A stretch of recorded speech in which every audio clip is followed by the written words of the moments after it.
नजदीक हमारी कोई हैसियत नहीं है।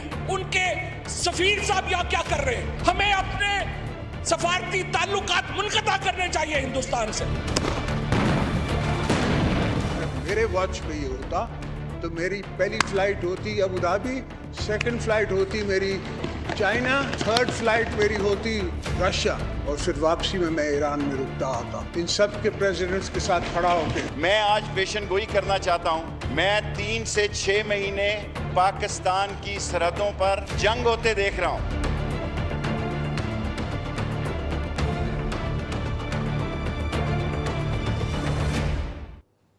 वेलकम टू मुमकिन। I am Zunaira Azhar. नाज़रीन, हम सभी जानते हैं कि जो सूरत हाल है मकबूजा कश्मीर में, जब से आर्टिकल 35A और 370 को ख़त्म करके 2 हिस्सों में डिवाइड कर दिया गया है मकबूजा कश्मीर को, और एक वहाँ पर ऑक्यूपेशन किसी सूरत हाल है कि लोगों को नहीं मालूम कि अंदर क्या हो रहा है। जो थोड़ी बहुत ख़बरें आ रही हैं उसके मुताबिक जो काबिज़ भारतीय फ़ौज है उसने मुजाहिरीन पर अंधाधुंध फायरिंग की है, 6 कश्मीरी शहीद और 100 ज़ख्मी हुए हैं। लेकिन वहाँ कितना आज़ाद प्रेस है, वो प्रेस कौन सा है, वो मीडिया कौन सा है, ये कोई नहीं जानता। इसलिए I don't know how valid are these news. दूसरा कुछ हम ये देखेंगे, जो 2 दिन से जॉइंट सेशन हमारा पार्लियामेंट का जारी था, एक तो उसमें करारदाद बहुत भारी अक्सरियत से मंजूर हुई है, जिसमें ज़ाहिर है कुछ डिसीजंस भी नेशनल सिक्योरिटी काउंसिल में लिए गए हैं। भारत के साथ जो बायलैटरल ट्रेड है, 2 तरफ़ा जो तजारत है, उसको मुअत्तल कर दिया जाएगा, वाघा बॉर्डर को बंद किया जाएगा। इसके अलावा सफारती ताल्लुकात को महदूद करते हुए सफ़ीर को वापस बुलाया जाएगा। भारत के गैर कानूनी इक़दामात को अक़वाम मुत्तहिदा की सिक्योरिटी काउंसिल के सामने उठाया जाएगा। यौम आज़ादी को कश्मीरियों के साथ यौम यकजहती के तौर पे मनाया जाएगा, और 15 अगस्त यौम स्याह के तौर पे मनाया जाएगा, जो कि भारत का यौम आज़ादी है। और वज़ीर आज़म इमरान खान ने पाक फ़ौज को तैयार रहने और लाइन ऑफ कंट्रोल पर चौकस रहने की हदायत की है। दूसरी जानिब एक सिविल मिलिट्री कमेटी भी, खसूसी कश्मीर कमेटी भी कायम की गई है, जिसके मेंबरान में वज़ीर ख़ारजा हैं, अटॉर्नी जनरल ऑफ पाकिस्तान हैं, सेक्रेटरी ख़ारजा हैं, DGISI हैं, DG मिलिट्री ऑपरेशंस हैं, DGISPR हैं, और वज़ीर आज़म के नुमाइंदे खसूसी अहमद बिलाल सूफ़ी शामिल हैं। बेसिकली ये बैठ के तमाम लीगल एंगल्स को देखेंगे, सारी सिचुएशन को एनालाइज करेंगे कि हमने इंटरनेशनल पैनल्स पे जाके, इंटरनेशनल फोरम्स पे जाके किस तरीके से, किन सॉलिड प्रूफ्स के साथ इस मसले को हमने पेश करना है। मेरा जो पैनल रेगुलर मेरे साथ मौजूद है, शहजाद चौधरी साहब हैं, सलमान आबिद हैं, वजाहत मसूद हैं और उमर जावेद हैं। A very warm welcome to all of you. Shahzad sahab, बहुत यूँ कहना चाहिए कि एक कॉन्क्रीट कुछ पॉइंट्स पे मुश्तमिल हमें ये डिसीजन मिला है नेशनल सिक्योरिटी काउंसिल के इजलास का। आपके ख्याल में क्या ये this is more of symbolic, अभी मज़ीद कुछ डिसीजंस आएंगे? नहीं, मेरा ख्याल है कि देखिए, एक इमीडिएट कॉन्टेक्स्ट में तो चलें, ये कुछ ना कुछ एक रिएक्शन नज़र आता है, लेकिन साथ ही साथ आपको ये भी पता लगता है, और मुझे मेरा ख्याल है ये वक्त है एक बहुत ऑनेस्ट डिस्कोर्स का, एक दयानतदारी के साथ बात करने का। वो ये है कि शायद इससे ज़्यादा कुछ हो भी नहीं सकता। चंद जो आपने चीज़ें बताई, जिसमें कि हमारी पार्लियामेंट में जो डिस्कशन हुई उसमें चंद तकारीर हुई और भी हुई होंगी, लेकिन जो आपने चंद हमें एक्सर्प्ट्स दिखाए हैं उसके मुताबिक तो एक लॉन्ग टू या शॉर्ट टू मीडियम टर्म एक प्लान बनाया जा सकता है। देखिए, इस प्लान के अब कश्मीर की सिचुएशन को हैंडल करने के लिए बहुत सारी लेवल्स पे काम होगा। एक तो मिलिट्री रिस्पांस है, एक आपका सिक्योरिटी रिस्पांस है, और एक आपका बाकी जो आपका डिप्लोमेटिक रिस्पांस है। इन हर जगह पे काम करने की ज़रूरत है। सवाल ये पैदा होता है कि क्या हम इस फायर फाइटिंग में उलझे रहेंगे, या इस मौके पे जबकि ये काम हो गया, भारत ने कश्मीर को अपने अंदर जम कर लिया, जो कि हम इस वक्त भी ये मानने के लिए तैयार नहीं है, क्योंकि हमारी ना हमें इजाज़त नहीं देती कि हम इसको एक्सेप्ट करें कि ये हो गया, काम हो गया हमारे साथ। तो सवाल ये पैदा होता है कि हम अब कश्मीरियों के लिए, कश्मीरियों की खातिर, इस खत्ते की खातिर, पाकिस्तान की खातिर और भारत की खातिर, भारत को चाहे खुद इसका एहसास हो या ना हो, हम क्या और मुख्तलिफ तरीके से क्या सोच सकते हैं चीज़ों को। क्या मिसाल के तौर पे हमारे यहाँ कभी ये बहस छिड़ी, मैं ये नहीं कहता कि छिड़नी चाहिए थी या नहीं, क्या ये छिड़ी कि लाइन ऑफ कंट्रोल जो है वो गालिबन अब एक तरह से डीफैक्टो बॉर्डर बन चुका है, यानी आज की बात नहीं कर रहा है, जब से यह भारत ने किया, जब लाइन ऑफ कंट्रोल को आप छेड़ नहीं सकते थे, तक उसको वेरी नहीं कर सकते थे, आप जंग के मुतहम्मिल नहीं हो सकते थे, आप डायलॉग नहीं कर पा रहे थे, आपके पास कोई और रास्ता नहीं था, तो क्या आज से बहुत अरसा पहले हमारे यहाँ एक बहस, एक डिबेट होनी चाहिए थी? हमारे यहाँ तो इट इज़ एन क्या कहता जाए, एक हेरेटिकल समझा जाता है कि आप कश्मीर के मौजू पे कोई नई इनोवेटिव गुफ्तगू करें। आप थर्ड ऑप्शन की बात नहीं कर सकते पाकिस्तान में, क्योंकि चंद लोग उसके बारे में भी बात कर सकते हैं कि ठीक है, करते रहे हैं कि हमें कश्मीरियों को उनके हकूक देने हैं। जो हक के वो है खुद इरादी, वो उनका है, कश्मीरियों का है, वो पाकिस्तानियों का नहीं है। इसलिए दे हैव टू डिसाइड। कहने का मतलब ये है कि ये तमाम चीज़ें हैं जो कि एक innovative out of the box. After all Musharraf ने जब मामला शुरू किया 2006 में या उससे पहले वाजपेयी के ज़माने में, तो ये बताइए कि हम क्या किन किन लाइंस में सोच रहे थे। अच्छा, अगर उन लाइंस को परसू किया जाता और हमारे यहाँ एक इंटरनल डिस्कोर्स होता, तो हम कौम की तौर पे तैयार होते मुख्तलिफ तरह की ऑप्शंस को देखने के लिए। लेकिन हुआ ये है कि हम चूंकि नारों के अंदर कैद होकर रह गए, इस वजह से बदकिस्मती से आज हमारी सोच भी उतनी ही रिस्ट्रिक्टेड और लिमिटेड है और हम फायर फाइटिंग से आगे नहीं सोच रहे। फिलहाल फायर फाइटिंग ही होगी, लेकिन आने वाले दिनों में अगर हम अपनी सोच को थोड़ा सा वसी करेंगे तो शायद हमें मुख्तलिफ और इसके पहलू नजर आए कि हम इसको बेहतर तौर पे इससे बेहतरी कैसे निकाल सकते हैं और बेहतर क्या हो सकता है। सलमान साहब, शहजाद साहब जो नैरेटिव दे रहे हैं, ये आजकल काफ़ी लोग इस पे बात कर रहे हैं और ये उससे बहुत मुख्तलिफ है, जो कि एक तरीके का हमारा नेशनल स्टांस है कश्मीर के ऊपर। कश्मीर के ऊपर बात ख़त्म नहीं होती। कश्मीर के बाद अगर आप greater design, greater strategic designs देखें इंडिया के, तो वो बड़े इजी हैं टू लिंक टुगेदर। उसके बाद बारी आती है गिलगित बल्तिस्तान की, उसके बाद बारी आती है आपके आज़ाद कश्मीर की, उसके बाद फिर बलूचिस्तान की भी बारी आती है। ऑलरेडी MQM के कुछ ऐसे लीडर्स जो एग्ज़ाइल में बैठे हुए हैं, वो कह रहे हैं कि अच्छा ठीक है, फिर ग्रेटर कराची की भी बात कर लेते हैं। तो ये इस कदर नेफेरियस डिज़ाइन है इंडिया का कि इस पे अगर हम बहुत अच्छा बनना भी चाहें तो वो हमारे हक में अच्छा नहीं जाता। आप कैसे देख रहे हैं? पहली बात तो ये है कि हम तो ये तवक्को लगा के बैठे हुए थे कि पाकिस्तान और हिंदुस्तान के दरमियान जो डेडलॉक है वो टूटेगा। अनफॉर्चुनेटली मोदी की सियासत ने उस डेडलॉक को ना सिर्फ मेंटेन रखा, बल्कि उसमें और ज्यादा पॉलिटिकल और एडमिनिस्ट्रेटिव इम्प्लीकेशंस पैदा कर ऐड फायर टू फ्यूरी जिसे कहते हैं। अब जो फैसले पाकिस्तान को करने पड़े हैं, ये याद रखिए कोई खुशी से फैसले नहीं करने पड़े, ये एक हालत मजबूरी के तौर पर, क्योंकि हिंदुस्तान हमें एक ऐसी जगह पर लेके आ गया है जहां पे हमें ये सख्त फैसले करने पड़ रहे हैं हिंदुस्तान के बारे में। दूसरी बात देखिए, बात बड़ी सादी सी है।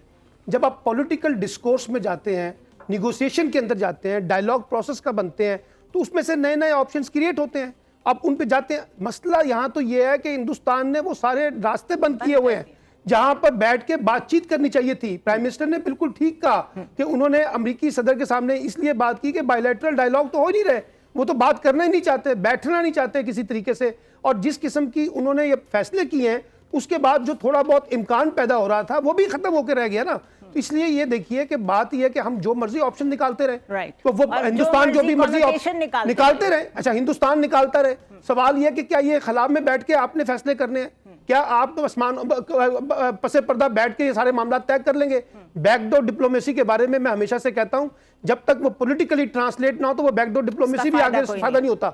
इसलिए ये जितने मर्जी खाके बनाते रहे, जो मर्जी बनाते रहे, सवाल ये है कि आप बुनियादी तौर पर मसले के हल में आप डायलॉग प्रोसेस का हिस्सा बने। और ये बार बार पाकिस्तान कहता रहा है कि जनाब खुदारा आइए हम मुज़ाकरात की, जितने भी डिस्प्यूट्स हैं हिंदुस्तान के, जितने भी मामलात हैं, वो होंगे तो टेबल के ऊपर बैठ के ना। लेकिन वो टेबल पे बैठना नहीं चाहता, क्योंकि उसको लगता ही है कि टेबल पे बैठने का मतलब ये है हमने पाकिस्तान की बालादस्ती को कबूल कर लिया है। वो अपनी ताकत के नशे में डायलॉग पे बात नहीं कर पा रहा। तो डिस्प्यूट्स हैं, जो तनाज़ात हैं, उनका तो हल बहुत दूर की बात है। और आप ये देखिए कि अब उसने हिंदुस्तान और पाकिस्तान के दरमियान एक ऐसी जगह पे लाके खड़ा कर दिया है जहां हम जंग के इम्कान को मुस्तरद नहीं कर सकते, जहां हमें लगता है कि कशीदगी बढ़ेगी। और हिंदुस्तान और पाकिस्तान के दरमियान जब कशीदगी बढ़ने की बात होगी तो ये पूरा रीजनल पॉलिटिक्स का पूरा सीन जो है वो डिस्ट्रैक्ट होगा। इसलिए अनफॉर्चुनेटली मोदी एक ऐसी सियासत की तरफ चल पड़े हैं जिसका कोई मुस्तकबिल नहीं है। बल्कि हमने जो थोड़े बहुत मामलात को देखे ना, हमने कहा कि एक कदम आगे चले, हम 2 कदम चलते हैं। अच्छा, फिर कहा गया कि हमारी इस पे बहुत ज्यादा क्रिटिसिज्म, हाँ, और फिर ये कहा कि हमारी मिलिट्री लीडरशिप रुकावट है। मिलिट्री लीडरशिप ने भी आपको आगे बढ़कर कुछ इनिशिएटिव लेके दिखा दिए। करतारपुर राहदारी के मामले में जिस अंदाज से हमने बिहेव किया, अब कहीं तो आपको रिस्पांस देना। अब आप रिस्पांस ये दे रहे हैं कि 370 तो अब 35A आप उसके ऊपर काम करके, और आप अंदाजा लगाइए कि जो कश्मीर की असेंबली है उसको भी इत्मीनान में नहीं लिया, और वो लोग जो हिंदुस्तान के साथ जुड़े हुए लोग थे उनको भी आपने इत्मीनान में लेने की बजाय उनको नजरबंद कर दिया। अब इस सियासत में आप क्या उम्मीद रख सकते हैं कि वो वहां से क्या स्पेस निकल के आएगी जिस पे हम कोई निगोशिएट कर सकें? वजाद साहब, आसिफ अली जरदारी ने आज बहुत इंपॉर्टेंट पॉइंट्स उठाए हैं। उनका कहना है कि कश्मीर की खसूसी हैसियत ख़त्म करना मशरक़ी पाकिस्तान जितना बड़ा वाक़या है। वो ग्रेविटी को ऑफ कोर्स सदर रहे हैं, वो चीज़ों को समझते हैं और उनका ये विजन है। और साथ साथ उन्होंने कहा कि अगर मैं होता तो मैं फ़ौरन, आपके सामने आप सुन रहे थे, मैं UAE जाता, मैं चाइना जाता, रशिया जाता, ईरान जाता, यानी कि फुली एक्टिवेट होकर डिप्लोमेसी को भी यूज़ करते और एक आवाज़ रेज़ करते दुनिया में कि ये जो कुछ हो रहा है कश्मीर में ये ठीक नहीं है। How do you see this? जो कुछ जरदारी साहब ने कहा वो तो मेरे ख्याल में क्या कहते हैं, this spell of the moment कुछ बातें ऑफ द कफ जिसे कहते हैं ना, इस तरह से कर रहे थे। मेरा नहीं ख्याल कि जरदारी साहब अगर आज भी पाकिस्तान में किसी रियासती मनसब पे होते तो उनके पास वो वेट होता। वो इन सारी जगहों पे गए हैं और बाज़ दफ़े तो दिसंबर 2011 में भी गए।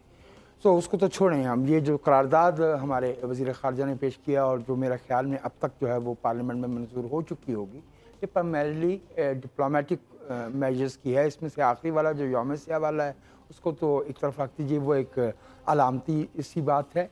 इसमें डिप्लोमेटिक जो रिलेशंस को डिग्रेड करना या उसको नीचे लेके आना है, ये एक सिग्निफिकेंट मेजर है।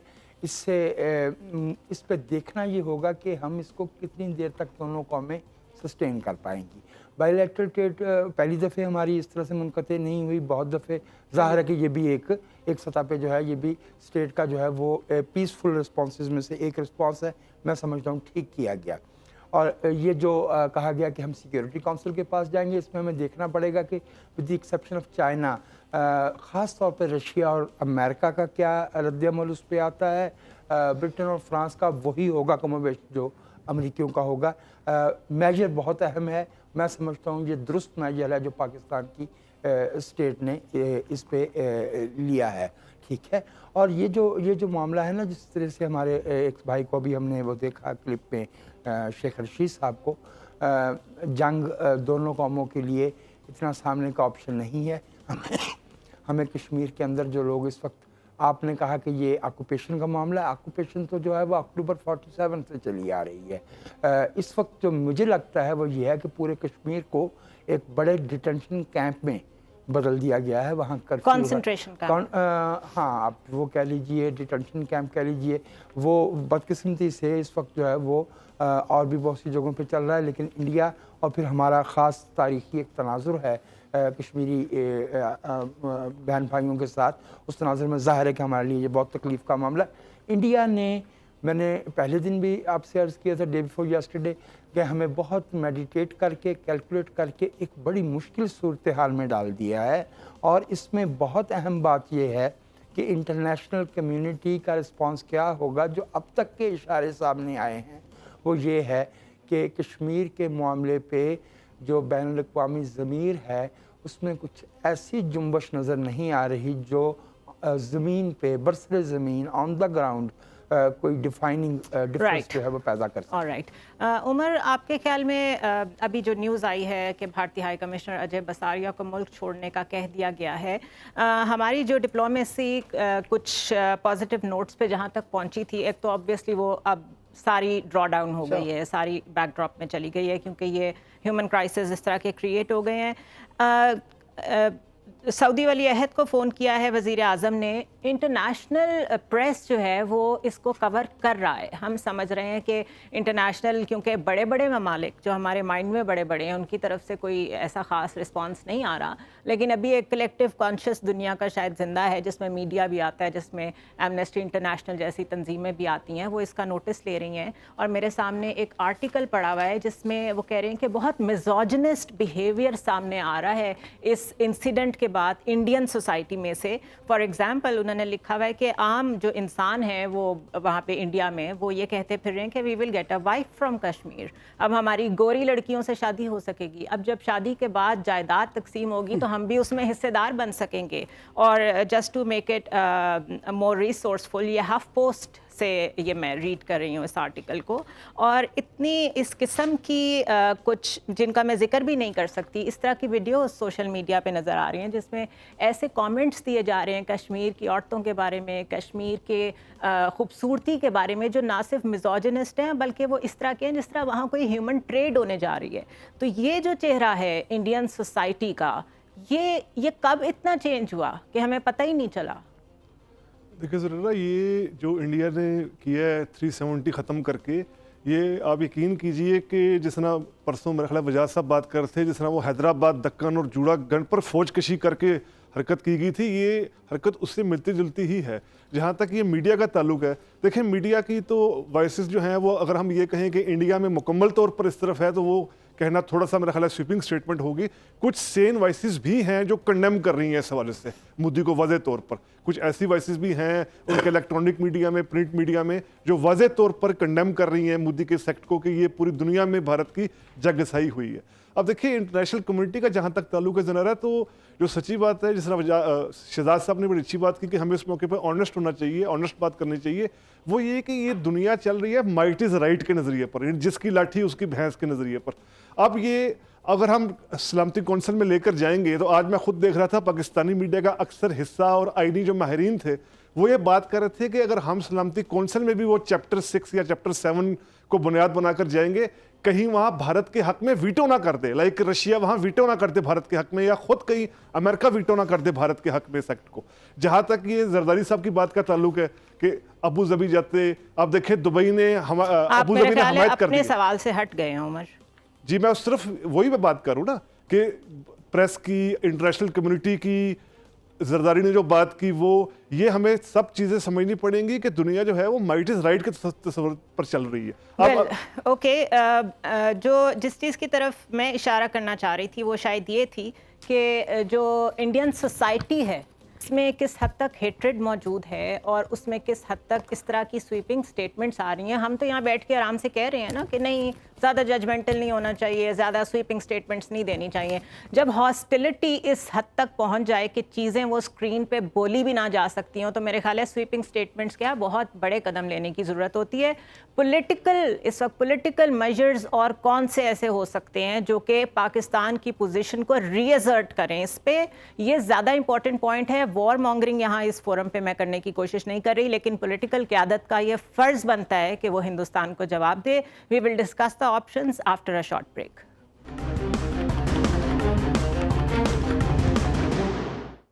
Welcome back to the show once again. और ब्रेक से पहले हम इंटरनेशनल मीडिया किस तरीके से इस सारे कश्मीर के ऑक्यूपेशन को देख रहा है और इसको हिंदुत्व एजर्शन करार दे रहा है।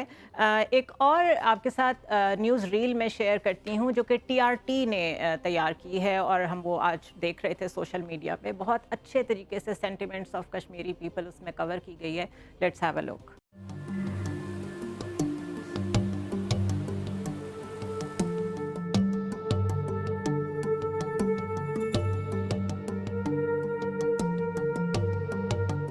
बेटी है मेरी, भाई मेरा पार, उन्होंने दो दिन पहले गल हो जाती, अब नेट सेट बंद हो गए और गल ही नहीं होती, परेशान, ज़्यादा परेशान हो। वह रोती है और क्या तरह रोना ही ना वक्त पास, क्या कर सकते हैं।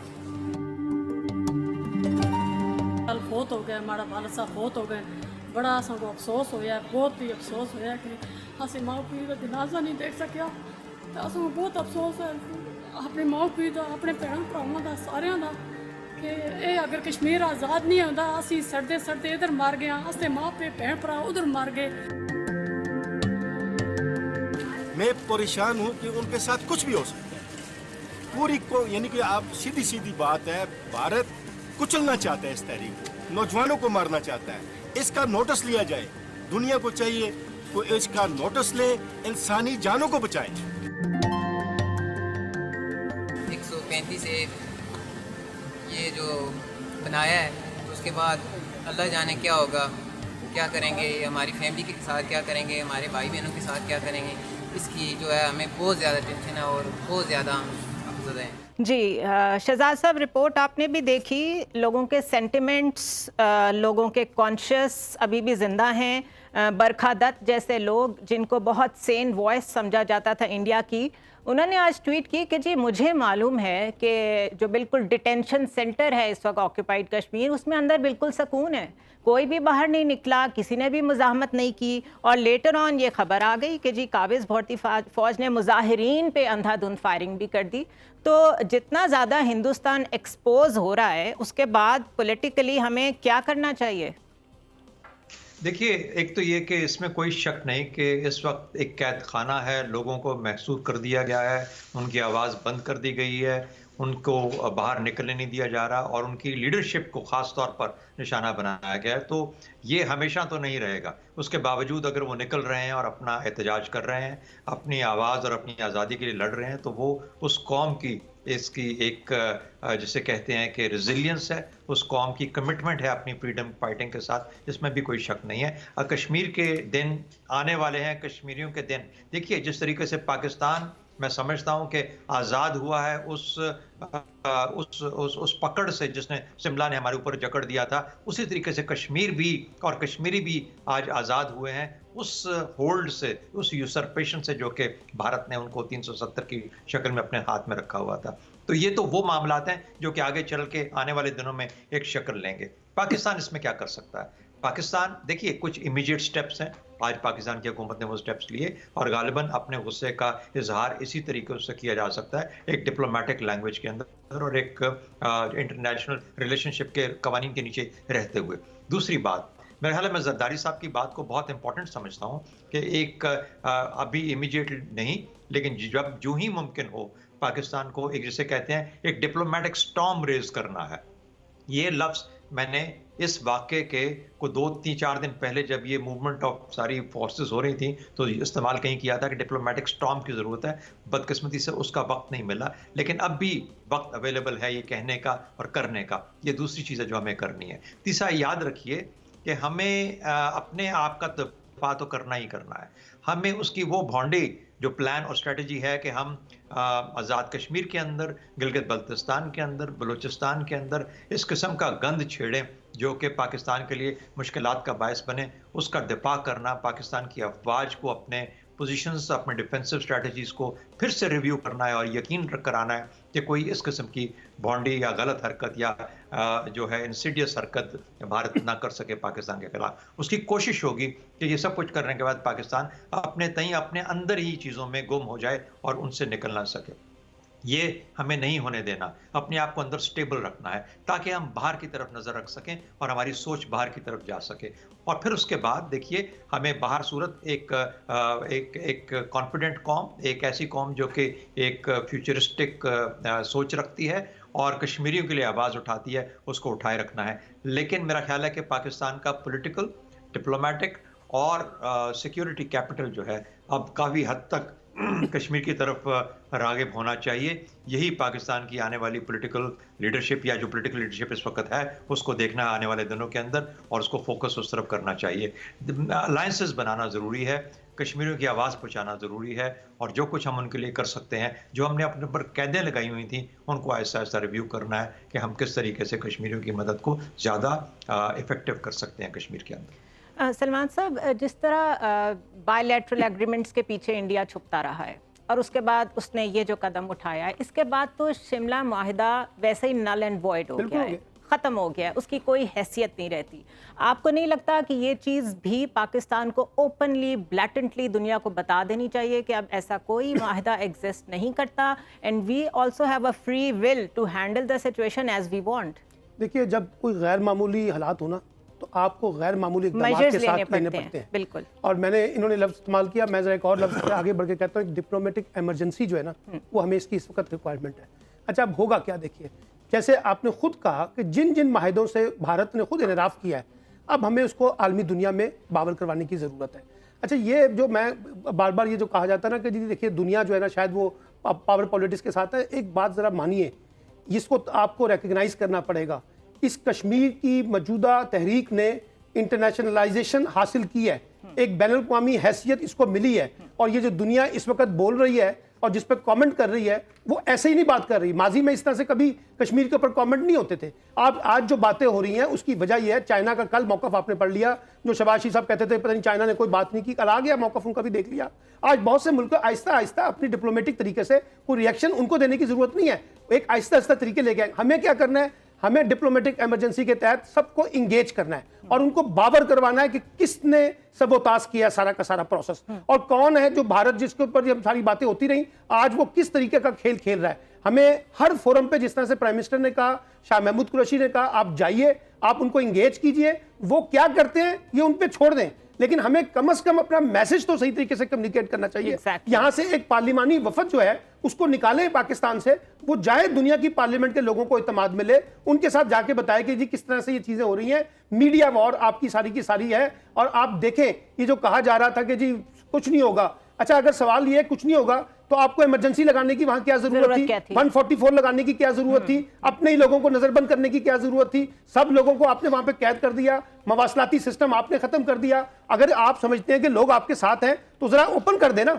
और देख लेते हैं हम कितने लोग आपके साथ हैं। सो मैं ये समझता हूं कि देखिए हम कोई जंग की बात जैसे आपने कहा हमारा मकसद नहीं है, और पाकिस्तान बार बार कह रहा है कि हम जंग से बाहर निकलना चाहते हैं, ह्यूमन डेवलपमेंट पे काम करना चाहते हैं, रीजनल पॉलिटिक्स पे काम करना चाहते हैं। हमें सिर्फ दुनिया के अंदर अपने पॉलिटिकल कार्ड अच्छे हैं, मजबूत हैं, कमजोर हैं, जैसे भी हैं, हमें उसको खेलना है और खेलकर हमने दुनिया को यह बावर करवाना है कि आज जो कुछ कश्मीर में हुआ है उसका बुनियादी जिम्मेदार भारत है। और अब ये मैं जो कल भी कह रहा था कि जो एक वायलेंस का जो खतरा है, एक पुरतशद्दुद सियासत का जो खतरा है, उसकी जिम्मेदारी भी तो हिंदुस्तान के ऊपर आयद होगी ना। जब आपने लोगों के ऊपर जबर की बुनियाद पे उनसे मुशावरत किए बगैर, उनको इत्तेमाद में लिए बगैर फैसले किए, तो फिर उसके नतीजा जो कुछ निकलेगा वो आलमी दुनिया को देखे। और आखिरी बात मैं ये कहना चाहता हूं, प्राइम मिनिस्टर ने बिल्कुल ठीक कहा है, अगर इस मौके पर आलमी दुनिया ने अपना किरदार अदा ना किया, जो कि मेरे नजदीक एक ओपन हुआ है, एक रास्ता खुला है, क्योंकि जिससे भारत ने बायलैटरल तरीके से इसको डैमेज किया, एक अपॉर्चुनिटी समझे, हमें ज्यादा बेहतर अपॉर्चुनिटी समझ के इसको दुनिया में लेके जाना चाहिए।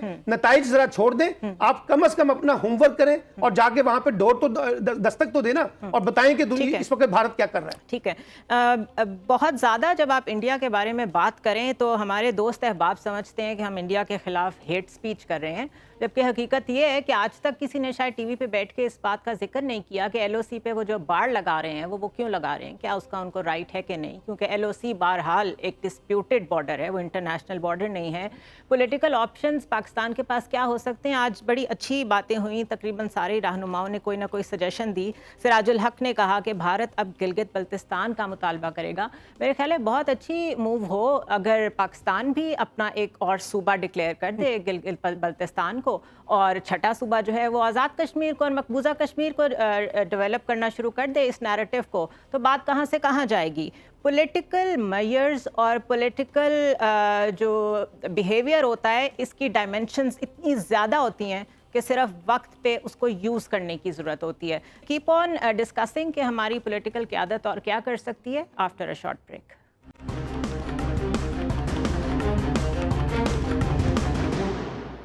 Welcome back to the show once again. Umar, आपकी तरफ मैं आऊँगी। सफारती ताल्लुकात हम उनके साथ डाउनग्रेड कर रहे हैं और जो भी और मेजर्स ले रहे हैं, आपके ख्याल में इससे कितना फ़र्क पड़ेगा? क्योंकि जब हमने एयर स्पेस बंद की थी वो एक बहुत बड़ा इकोनॉमिक डेंट था, और दुनिया में सबसे ज़्यादा फ़र्क तभी पड़ता है जब आप किसी का बिजनेस फ्रीज़ करते हैं या उसमें कोई रुकावट डालते हैं।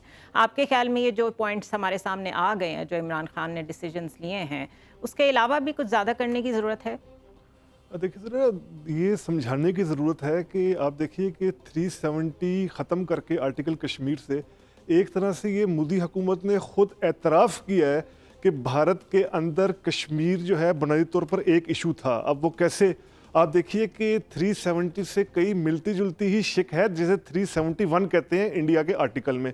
वो 371 A, B, C, D अगर हम देखें तो जो नॉर्थ वेस्ट की रियासतें हैं जैसे आसाम है, मिज़ोरम है, मणिपुर है, नागालैंड है, ख़ास तौर पर वहाँ पर लगती हैं। अब वहाँ पर इन शिकों को नहीं छेड़ा गया, वहाँ पर वो शिक्के 371 की एज इट इज़ हैं। कश्मीर में इस शिक को जो है वो हटाया गया। अब इसका क्या मतलब कि कश्मीर का मसला भारत में कई इंसर्जेंसीज चल रही हैं, यानी हम कह सकते हैं कि कोई 10 से 11 बड़ी वहाँ इंसर्जेंसीज मुख्तलिफ इलाकों में चल रही हैं। अब ये 370 ख़त्म करके ये एक तरह का खुद एतराफ़ है मोदी सरकार की तरफ से कि जी कश्मीर का मसला वाकई ही इतना संगीन है कि हम बाकी रेस्टिव रियासतों में जहाँ इंसर्जेंसी है वहाँ पर हम ये ख़त्म नहीं कर पाए, लेकिन कश्मीर में हमें ख़त्म करना पड़ आ रहा है। एक ये, और दूसरा ये देखिए आलमी बरादरी को ये बताने की ज़रूरत है कि अगर ये प्रेसिडेंट बन गया, अगर ये नज़ीर बन गया कि एक बड़ा मुल्क, एक ताकतवर मुल्क इस तरह किसी जगह को हड़प कर जाएगा, तो फिर कल कला को आप देखिए ना, अभी जो कुछ हांगकांग में प्रोटेस्ट चल रहे हैं चाइना की हुकूमत के खिलाफ, 1 पॉलिटी 2 सिस्टम, चाइना कल को हांगकांग को हड़प कर जाए, रशिया को अगर ये प्रेसिडेंट बन जाए, रशिया कल को क्रीमिया, यूक्रेन, ये तो कहीं नजर भी नहीं आएंगे। तो अगर ये इस तरह की नज़ीर, या खुद अमेरिका के बैकयार्ड में लैटिन अमेरिका और कई इस तरह के छोटे छोटे मुल्क है, वो तो फिर अगर ये नज़ीर बन गई, ये आलमी ज़मीर की जो आप बात करिए झंझोड़ने की ज़रूरत है कि अगर इस नज़ीर पर जो भारत ने सेट की है ये हो गया, तो फिर तो कल कला को कोई ताकतवर मुल्क किसी इस तरह जम कर जाएगा और कोई इशू नहीं होगा। तो ये ऐसे पॉइंट्स हैं दाखिली हवाले से, खारजी हवाले से, जो आलमी ज़मीर को मेरा ख्याल है जगाने के लिए ज़रूरी है। राइट। ये जो बात कर रहे हैं उमर वजाद साहब, मैं आपसे पूछूंगी बिकॉज ह्यूमन राइट्स के आप स्टॉन्च सपोर्टर्स हैं, सपोर्टर्स में आते हैं। ये तकरीबन मेरे ख्याल है जब हॉलोकॉस्ट हुआ था तो उसकी स्टोरीज तो हम अभी तक सुनते हैं कि जनाब ऐसा हुआ था, वैसा हुआ था, और इंसानियत के साथ जहाँ भी ज़्यादती हो वो हमेशा याद रखी जाती है, कोई उसको भूलता नहीं है। आज के इस दौर में जहाँ पे अमन की बहुत सख्त ज़रूरत है, जहाँ पे वॉरफेयर भी उतनी डेवलप हो रही है और उतनी ही एफर्ट फिर हमें पीस पे भी लगानी पड़ती है, वहाँ पे ऐसी प्रेसिडेंट सेट हो रही हों तो क्या आलमी कॉन्शियस को इंटरवीन नहीं करना चाहिए? आलमी कॉन्शियस ज़ुनैरा आइसोलेशन में नहीं होता, उसे हमें अपने कौमी कॉन्शियस अपने अंदर जो मौजूद है चीज़ें हैं उसके साथ सिंक्रोनाइज करना पड़ता है। मैं थोड़ा सा एक चीज़ ऐड कर दूं, आलमी कॉन्शियस WMDs पे तो फौरन इन्वेजन कर देता है, वो जो आज तक मिले भी नहीं है। जहां उनका दिल करता है वो जाके ऊपर से फॉस्फोरस पाउडर गिरा देते हैं। और अभी आपका ख्याल है कि कौमी कॉन्शियस को उसके साथ अलाइन होना चाहिए? आपके ख्याल में हमें इस डाइकोटमी से बाहर नहीं आना चाहिए? ज़ुनैरा, इस पे आप चेरी पिकिंग नहीं कर सकते। जब दाइश वाले यजीदियों पे की बच्चियों को उठा के ले जा रहे थे, मैं भी पूछना चाहता था कि पाकिस्तान में कितने उस पर, छोड़ें इस बात को, ये इस वक्त इशू नहीं है, बेहतर होगा। माफ़ कीजिएगा, जब आप ये फरमाती हैं कि हम गिलगित बल्तिस्तान को या आज़ाद कश्मीर को इसी तरह से अपना एक सूबा डिक्लेयर कर दें, मेरे ख्याल में हम उससे ज़्यादा बड़ी गलती कर रहे होंगे। अच्छा। पाकिस्तान के पास जो वाहद चीज़ इस वक्त मौजूद है वो हाई मॉरल पेडेस्टल है। हम आज़ाद कश्मीर और गिलगित बल्तिस्तान, मोदी के ऊपर चलता है मॉरल पेडेस्टल। उन लोगों का क्या कसूर है जो गिलगित बल्तिस्तान में रहते हैं, जो आज़ाद कश्मीर में रहते हैं? हम उन्हें लुक आफ्टर नहीं करते क्या? वो हमारे इस फैब्रिक का हिस्सा नहीं है, सोशल फैब्रिक का? आप उनकी विल के बगैर उन्हें इस तरह से उन पे एग्जीक्यूटिव जो मोदी ने उनकी विल के बगैर किया वो ठीक किया? वो मोदी ने उधर किया ना, उसी को तो आप कंडेम कर रहे हैं। तो सर कंडेम करने के तरीके होते हैं ना, मेरे पास भी तो अगर वो अपना शिमला एग्रीमेंट बाईपास कर सकते हैं, वो हर चीज बाईपास कर सकते हैं, तो हम अपने इलाके को अपना इलाका क्यों नहीं कह सकते? हम गिलगित बल्तिस्तान और आज़ाद कश्मीर को हमेशा से कंटेंशियस मामला, टेरिटरी समझते आए हैं। आप कह रहे हैं, माफ कीजिएगा, इसी वजह से मसला आज हकायक और है, आज हकायक और फिर आज के हकायक में तो ये हकीकत भी मौजूद है कि वो कमेटी जिसे इस सारे मामले पे 370 और 35A पे अपना रिस्पांस देना था, उस पर सिर्फ एक इलेक्टेड आदमी है। तो सर अगर आपको बिठा दें तो आप क्या कर लेंगे? माफ कीजिएगा, बाकी तो 6 कर लेंगे, बाकी 6 कर लेंगे, वो मैं भी कर लूंगा। सिक्योरिटी का मामला है ना कि नहीं है जनाब? ये फिर आप ये क्यों कहते हैं? ये कौन सा मामला है? फिर माफ कीजिएगा, फिर आपने ज्वाइंट पार्लियामेंट का सेशन बुलाया। मामला क्या है? ये मामला पॉलिटिकल है। मामला पॉलिटिकल नहीं है, सिक्योरिटी थ्रेट है, सिक्योरिटी भी है यार। सर कैसी आंखें तो ना बंद करें, लीगल भी है, सिक्योरिटी भी है, बंद करें। पार्लियामानी नहीं है, फुल स्पेक्ट्रम, पार्लियामानी नहीं है, फुल स्पेक्ट्रम। आप ये कह सकते हैं, आप ये कहते हैं कि उसमें फला पार्लियामेंट के लोगों को भी डाल दें, लेकिन आप ये ना कहें कि वो ये सिर्फ, मैंने ये नहीं कहा, मैंने सिर्फ ये कहा है कि 7 में से एक बंदा जो है वो इलेक्टेड है, बाकी 6 जो है, यानी पूरे झगड़े में इनको सिर्फ इलेक्टेड आदमी पे एतराज निकला है। शहजाद साहब और कोई सजेशन आप देना चाहें? नहीं, देखिए मेरा ख्याल है कि बहस जो हो रही है ये बहुत इंपॉर्टेंट है। गिलगित बल्तिस्तान की जो आपने बात की, ये देखिए ये क्रिएटिव चीज़ें हैं जो कि पाकिस्तान को भी देखनी है।